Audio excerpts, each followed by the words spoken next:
Hi everyone, and welcome to Bitmoji, your bookshelf. My name is Corinne, and today I'm going to walk you through the process of linking items into a Google slide to create your Bitmoji, bookshelves or classrooms. So I've already created the classroom. So this video, we're going to go through how to add items and link those items. If you are a big Canva fan, you could absolutely do this in Canva and link your items in Canva and download it as maybe a PDF. But I like to have some more options. So what I'm going to do is I'm going to download this item and I'm going to add it into a Google Slides presentation. Okay, so I've already created this. Best practice for these to save yourself some work and frustration is only add the items that you absolutely know that you want in your classroom and you're not going to want to move, okay? So if you were going to use the same classroom base every time and change the furniture around and change the decor around, put as little in there as possible and then add your other items later on, okay? Because I hate for you to have to keep coming back, all right, and moving things around. Now, if you're planning ahead and you know that's what you're going to do, then in Canva, you can create your base class, go up and duplicate the page, okay, and then move your furniture around that way, all right? But like I said, keep it minimal so that you're not creating more work for yourself, if that makes sense. So you're going to notice that I don't have my Bitmoji in here right now. I'm going to add that later. I don't have the items I'm going to link. I'm going to add that when we get into slides, but I've kind of got just a nice little sample room in here, okay? I'm going to go up here to download, and I'm going to download this as, I'm going to choose a ping or JPEG's fine. Download that. While that's downloading, I'm going to head over to my Google Drive and I'm going to make a new, a new Google Slides presentation. There we go, focus. All right, so I'm going to go to New and choose Google Slides. All right, give it a name. All right, and I don't need a theme. I'm going to drag over everything, delete it, a nice clean slate. I like to have, if you're going to be sharing this online, well, you can do it two different ways. You can either do it where you have a collection of different classrooms and put it into a PDF that your kids have access to that they can click through, or you can do one slides presentation at a time. Changed my title. There we go. Or one slide per slides presentation, sorry, if that makes sense. And share each one individually so each room kind of stands on its own. So it's really whatever you want. In this case, I'm going to do one room in this slides presentation. So what I want to do at this point, I've already created my classroom in Canva. I've got my background ready to go. All right, I am going to either right click on this slide, sorry if I'm getting blurry, or go up to where it says background. And across from image, it's going to say choose image. And this is where I'm going to click browse, and I'm going to upload that Canva file that I just downloaded. And I'm going to set it as my image. Or as my background image, and that's going to make it so that I'm not inadvertently moving things around. Could you build everything from scratch in Google Slides? Absolutely. There's actually probably a lot of empty classroom or empty room shots right now where you could build it and decorate it. You can add, rugs and plants and all kinds of stuff. You could absolutely do that. I like to use Canva because there's so much already there and it's kind of already set up a little bit for me, so I don't have to go look for pictures of potted plants on the internet. I have a huge selection of potted plants to decorate my classroom right here in Canva, or right there in Canva. Okay, so what I'm going to do now is add some items, okay? And the first thing I think I'm going to do is add my little Bitmoji. So you've probably seen the Bitmojis floating around. Maybe you already have Bitmoji on your phone. So Bitmoji is going to be a mobile app. You're going to want to get it on a mobile smartphone. Create your account, sign in, create the little person that you think looks just like you, pick out their outfit and everything. Once that's done, there is a Chrome extension for Bitmoji. I've already installed it, but if you go to the internet, right, to Google, and you type in Bitmoji Chrome extension, you'll get a link to the Chrome web store where you can add this to Chrome, right? What that's going to do is put a little Bitmoji icon up here in your bookmarks bar that I can click on and search for Bitmoji. So you can search for reading, you can search for books. If you search for sitting, you'll get the one that's just kind of sitting there. Whatever you need to look for. In this case, reading is a good one. You can see I've got one holding a book. I've got one sitting in a beanbag chair. I've got one that's carrying a stack of books. I'm going to pick up this one that's sitting here and put her in my chair. So I'm going to right-click on my little person in my Bitmoji Chrome extension, choose Copy Image, and then when you come down here, Google Slides is very sassy. You're going to want to do a Control or Command V for paste and paste her in there. The right clicking, it does not like. And then you're just going to resize her, or him, until they kind of fit in your classroom. All right, and she's got short little legs, so feet are not going to touch the ground there. Just kind of make her look like she might be, or they might be, proportional to the chair. She looks pretty good, actually. Okay.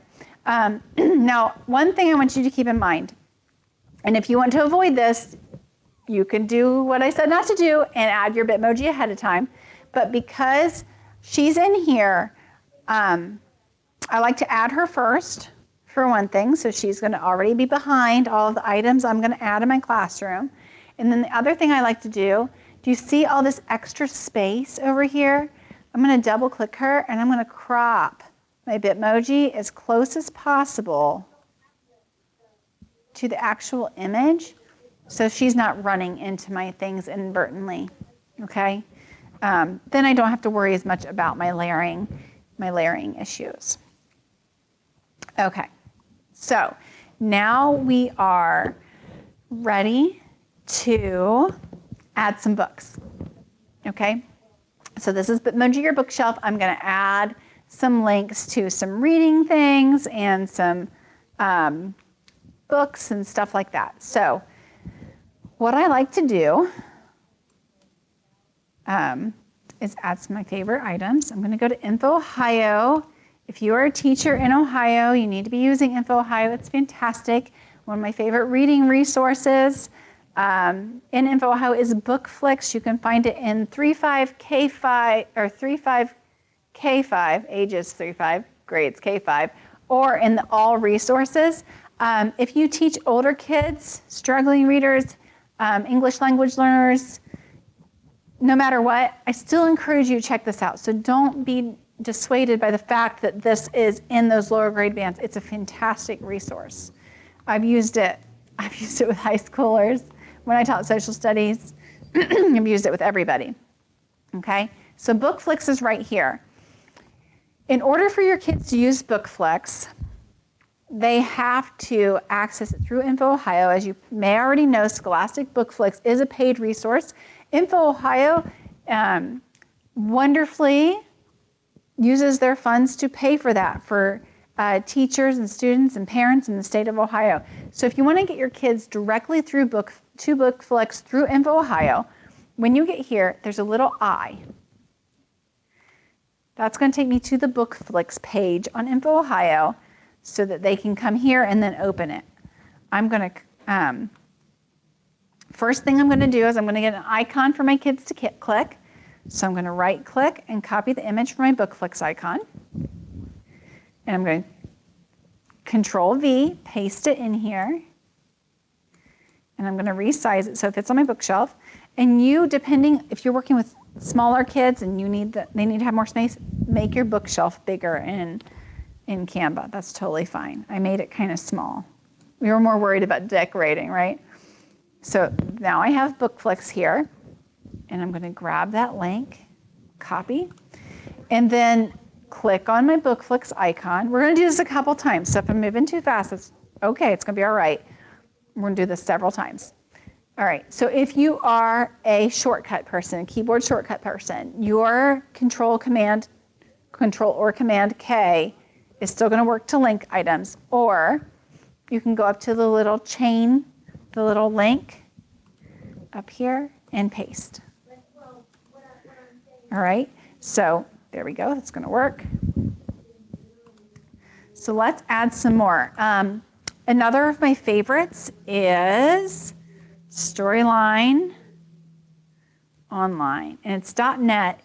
I'm just going to search Storyline Online so I can show you how to save yourself a little bit of time. Okay, so I've searched for Storyline Online. This is the URL I'm going to need. But I also need an image. So instead of running two searches, I'm running one search for Storyline Online. I'm going to click on Images. And let's see.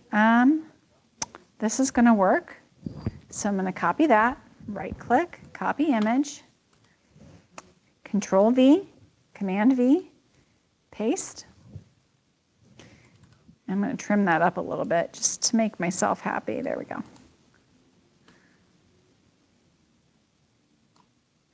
And the cool thing about Google Slides is it's got these alignment tools, so I can align the tops, and then I'm going to keep shrinking that down until it gives me the little brackets that shows me it's the same height and or width as my BookFlix one, and it did. So now I know they're going to look really nice next to each other. And now when I go back to my tab, you can go ahead and click all again. And I'm going to go over here to my Storyline Online, and I'm going to right click on that link and choose Copy Link Address. Now I might be doing this in a way that you wouldn't do, and that's fine. Okay, but essentially you need an image for them to click on, and you need the link for them to go to. And you know what? It did not copy the right link. Make sure it copies the right link. There we go. That's what we want to see. Always test it. Just like any online activity, any test or worksheet or anything that you do, you want to test it before you have your kids do it. Okay. So you can do that. We could also go into Storyline Online and find some of our favorite books. I mean, that's also an option. One of the ones my kids always liked was A Bad Case of the Stripes. I'm going to search for A Bad Case of Stripes. One of my kids' all-time favorites. They just loved it. Okay, we want a nice picture of the book cover. So you could add individual books here. I'm going to sit her up here. We love Camilla Cream. Bless her heart. Okay. So I could link to specific books as well. So you can kind of play with this. And of course, it doesn't have to be books. We're talking about Bitmoji your bookshelf here, but it could be links to resources or websites. You know, there's all different applications you could do. You could apply this same technique to a map to create an interactive map that would take kids to different websites or experiences online.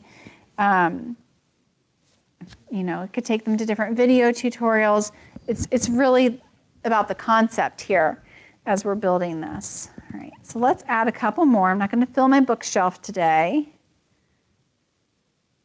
Books is another one that I really like. I'm just going to search for books separately. So there's multiple ways to do this, right? I'm going to grab the icon.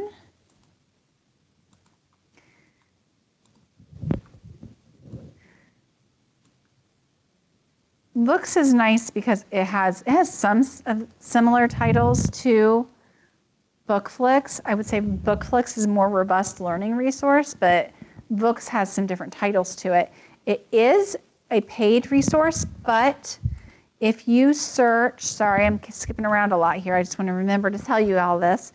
Books for teachers, while everything's going on here in 2020, 2021, they are still offering a free year of Books for teachers. So if that sounds good to you, sign up now while it's still free and get your free year. And they have it rated for 2 to 8-year-olds. But again, it's going to depend on your kids. My kids love it. My kids are both under 8. All right. And it also has an app too. All right. So that's kind of how you go. And you just keep building out your bookshelf. So, if you wanted to add Barnes & Noble has a story time. Okay. So if you go to Barnes & Noble's YouTube and you go to playlists, they have a story time, and a lot of times it's the authors reading their books. Very cool. Let's add that. I'm going to get a Barnes & Noble icon.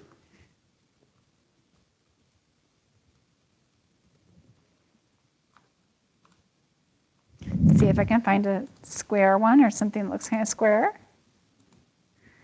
And I'll just keep adding it so you can see. It's really easy to add these on the fly. It's easy to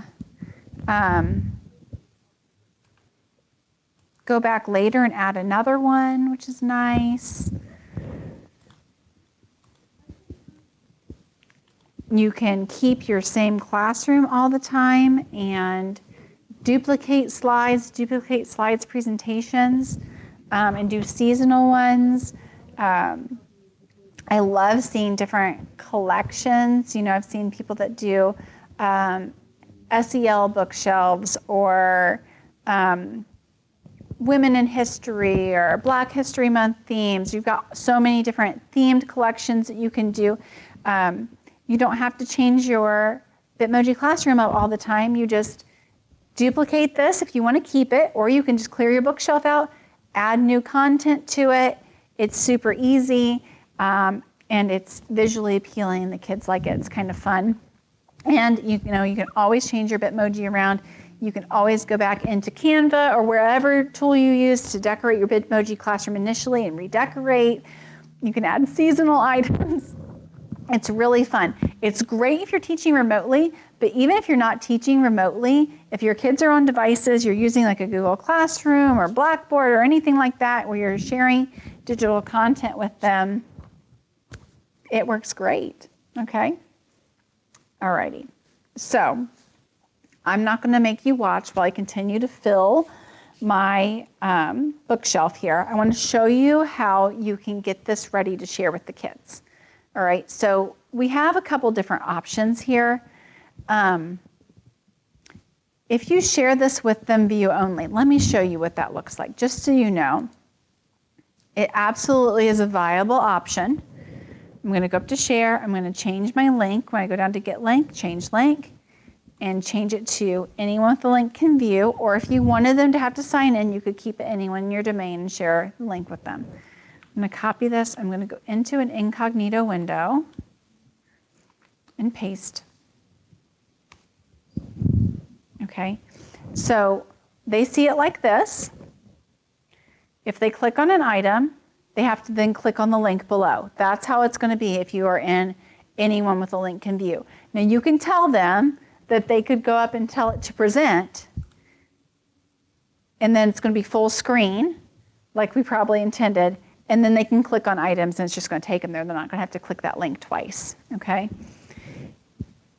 So if that jives with you, if you're like, yeah, that's great, that's totally fine, my kids will be fine with that, go ahead and do it that way. That might be the easiest way to do it. We have other options though if you want to bypass them having to either click twice or go into present mode as well. We can download it as a PDF. Let me download and choose. So I went to File, Download, PDF. Okay, here it is. When you download it as a PDF, they might have to increase the size, but those links will still work. It does navigate away, so I'm not sure that's the best option. What I would probably do, I'm showing you two different ways. The way I would probably do it is actually publish this to the web. So,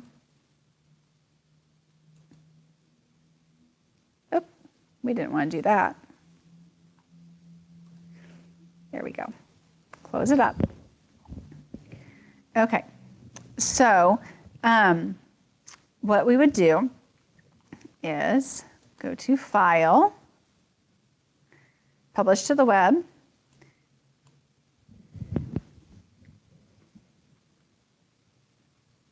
All right, and I'm going to do a link here.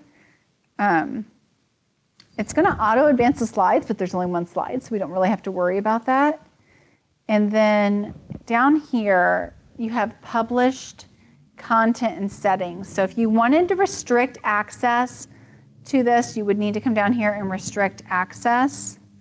I'm not going to do that. I'm just going to click publish.